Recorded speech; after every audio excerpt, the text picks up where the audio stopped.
Hello and welcome to Estuary TV News with me, James Dunn. In tonight's show, we take a look at what young volunteers are doing to better their communities.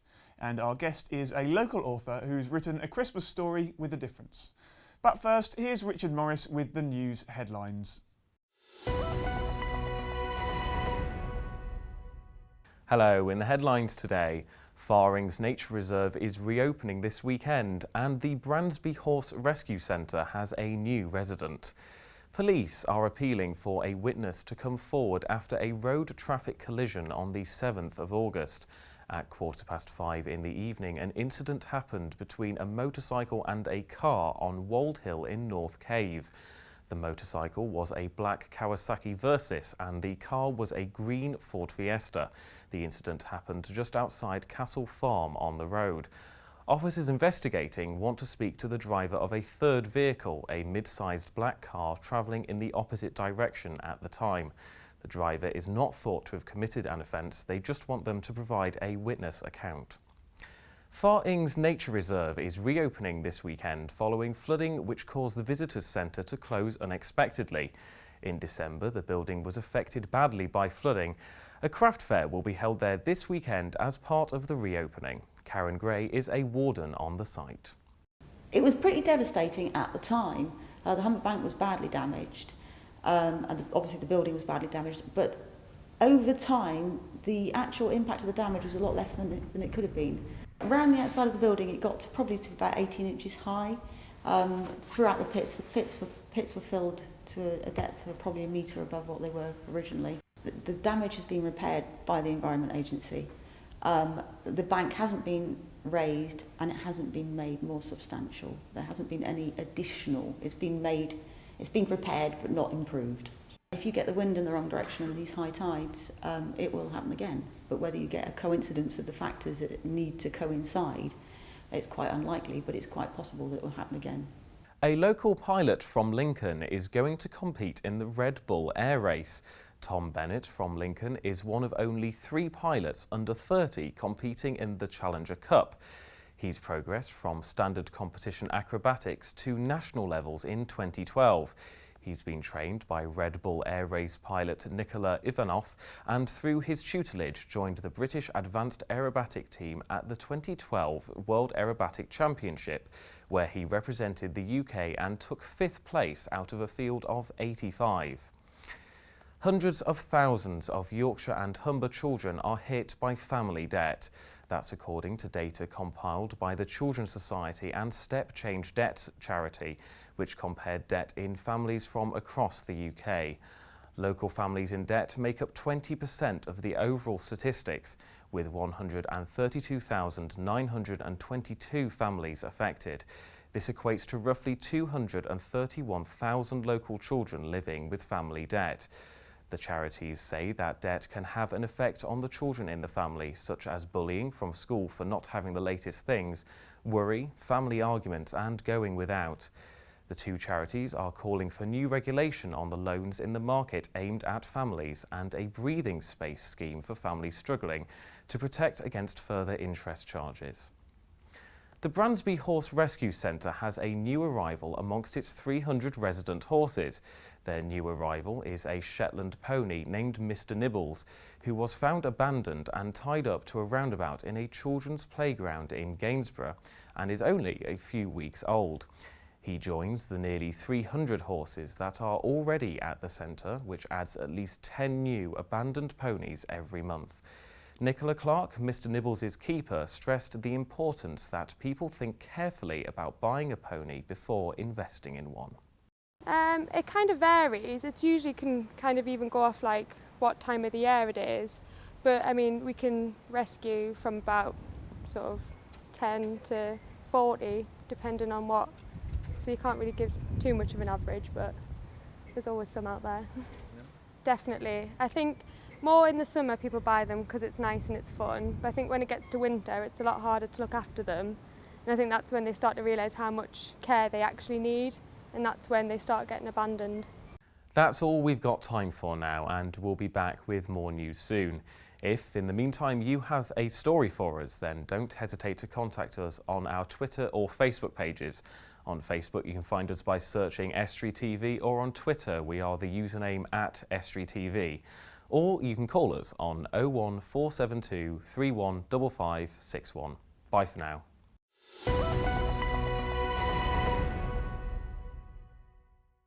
Thank you, Richard.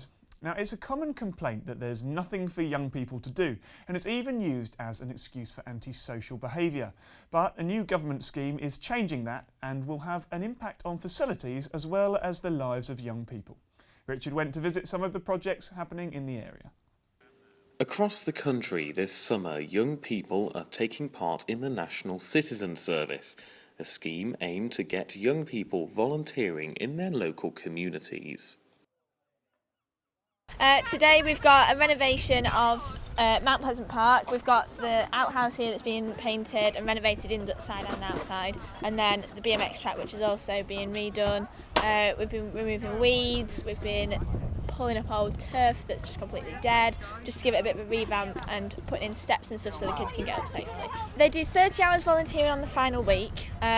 They do a full 4-week course. So first week it's residential, so they can be out and about from up at 6 o'clock, having breakfast by 7, activities until 5. So probably work about 9 till 5 for the first week. Second week's about the same. Third, again, it's probably about 9 till 5, maybe about 3 o'clock really, and that's all planning for the social action. And then the final week is obviously they've got 30 hours to fit in. So we've been here from 9 till 5 yesterday and 9 till 4 today. Elsewhere in Grimsby, Martin Vickers opened another National Citizen Service project, a small mini golf course at Cranwell Court Care Home. We asked him what he thinks about the scheme. Well, it's a scheme that was initiated by the government soon after the last election. They've shown great commitment to it. There's a budget of around about £160 million a year, which actually equates to about £1,250 per youngster who goes through the scheme. Their local partners are involved in actually delivering the projects. The Football League Trust are one of those partners. Also locally, Grimsby Town Football Club have played a major part. They do a fantastic job. We've got a group here of team leaders, volunteers, some connected with the football club, others are retired teachers, youth leaders and the like, who are used to working with young people. You've got to hear a group of youngsters putting something back into society, and so often we hear the negative side of young people. As I go round, I see no end of young people involved in voluntary groups, signing up for projects both here and abroad, and doing a lot of good work, and it's I say, very encouraging to see that. Richard Morris, Estuary TV News. Now, my guest today is author Ian Burrett. He's a 60-year-old trailer fitter who is known locally for his rather unusual way to promote St George's Day. And we've actually got a picture here of Ian doing what he does. That's you, isn't it, Ian? That is me, yes, that is me. You confirm that? Yes, but you can see there it's been transformed into a dragon deer. I can see that. Now, thank you for coming in today, but what we've actually come to talk about is your book. But we'll start with the picture that we've just seen, because you're probably best known locally for what you do on St George's Day. And would you mind just explaining exactly what it is you do? Yeah, basically on St George's Day I get dressed in a St George's costume. I get the dragon out, which is the only rideable dragon in the world. Which is actually converted from a scooter, is it? A Lambretta scooter, yes. Yeah. Yeah, into a dragon, head, tail and body. Another of your great passions, isn't it? Well, yes, that is true. But we'll stick with St George's Day for now.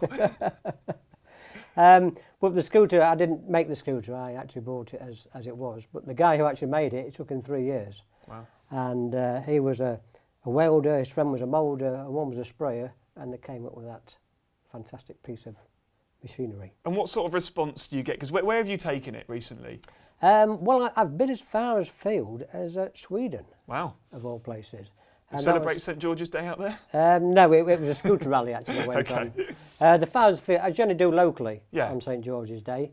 Obviously, because trying to keep everything local anyway. But yes, I go round about town and I wave to people and I wave my sword.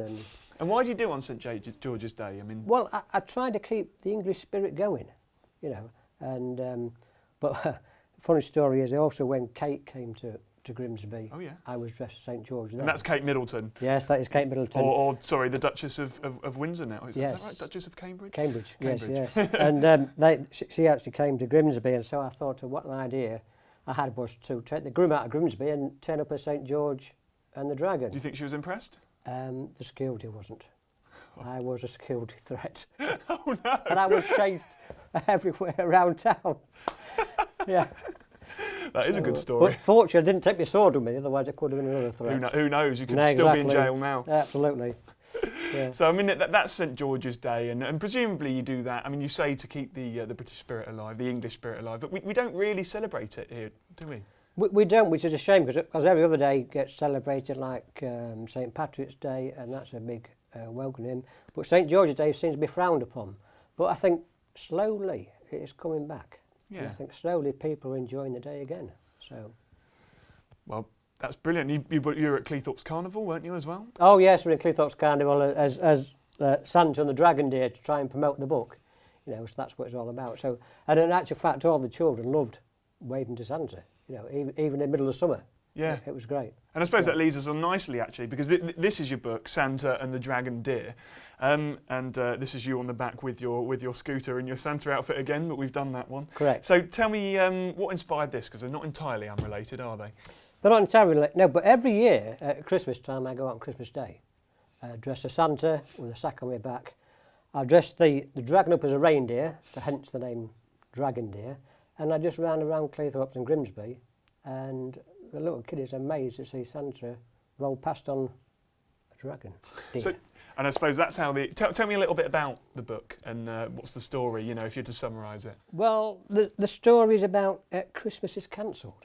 Unfortunately, the reindeers have gone down with man flu, and so which is the worst, I'm sure you'll agree. It's terrible. It's terrible, worse as you than know. You're a man. Yeah, worse than the Ebola virus, I hear. Yeah, absolutely. And so they go down as man flu. So Vic the vet has to cancel them, and so it's postponed until after the New Year. So of course Santa is lost and he hasn't a clue, so he has to cancel Christmas. Which I'm sure would devastate children, just that idea in itself. So the one person that saved it was Frida the Dragon.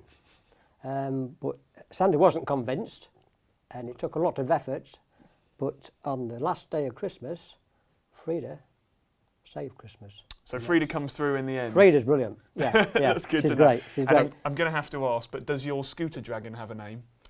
Yes. And what's that? It's Frida. I thought it might be. And the exhaust on the scooter, which is another baby dragon, is called Freebie. Oh, right. So there is a baby dragon in the book as well, in the story, which is also called Freebie. So we have Vic the vet, we have Frida the dragon, we have Freebie the dragon, we have Eddie the elf, who's head of the elf headquarters and head of everything, hence the name Eddie. And between them, they managed to get Frida up and running and save Christmas. And we're running out of time, I'm afraid. It does fly by, but I'm going to have to ask you, but the drawings in here, the illustrations are incredible.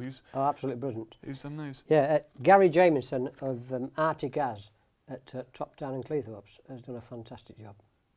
But you did play your part as well, didn't you? Oh yes, I coloured the pictures in, he did the drawings, I coloured them in. So. And obviously wrote the story. I wrote the story, yes. Yeah. Are you proud of it? I am actually. And where is it on sale? How can people get hold of it? It's on sale through Santa and the Dragon Deer is a website, and also I'm doing some book launches. There's a book launch in November at Tesco's in right. So you've got some big retailers on board. Big retailers, yeah. I'm about to go and see W.H. Smith's. So, well, I'm sure people will know exactly where to get it and from. I'm sure Arctic As will have some books for sale. I'm sure he will. But thank you very much for your time anyway, but I'm afraid we have run out of time here today. Don't forget that if you've got any news that you think we'd be interested in, you can get in touch by phone on 01472 315 561.